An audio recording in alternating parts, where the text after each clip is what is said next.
ওকে, so আমরা এখন কি করব, এর পজিশনটা নিব, তাই না? আমরা তো করেই ফেলছি। কি পিপলস অফিসার মানে হচ্ছে আপনার এইচআর, যেটা বোঝায় এইচআর মানে হিউম্যান রিসোর্স। হিউম্যান রিসোর্স বলতে আপনার চিফ অফ পিপলস অফিসার, এটাও একটা সিনোনিয়াম নাম। এটা আপনার বোঝাচ্ছে দেখেই আসছে, তা নাহলে জীবনেও আসতো না। সো আমরা টাইটেলটা নিব, দেন এর লিঙ্কডইন প্রোফাইলটা আমরা নিব।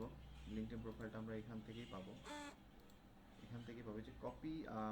আমার এটা তবে নর্মাল সেলস নেভিগেটর, এই জন্যই ভাবে আসতেছে ভিউ লিঙ্কডইন প্রোফাইল। এখানে আপনারা মাউসের রাইট ক্লিক করবেন, করে এই যে কপি লিঙ্ক করে এখানে পেস্ট করবেন। দেন স্ট্যাটাসটা ধরেন ইনভিটেশন সেন্ড করছি আমি, ইনভিটেশন সেন্ড। যখন সে second message, invitation message send, সেকেন্ডটা। সো এইটা আসলে যখন আমরা কাজ করব তখন এটা আমরা বেশি ভালো করে বুঝতে পারবো অ্যাটলিস্ট। এখন আমরা এটা নিয়ে কিছু করব না, আমাদের টেমপ্লেটটা আরও ডেভেলপ হবে, তখন আমরা এটা বেসিক্যালি বুঝতে পারবো। ঠিক আছে, এটুকুই আগে বোঝেন, এটুকুই আগে করে নেন।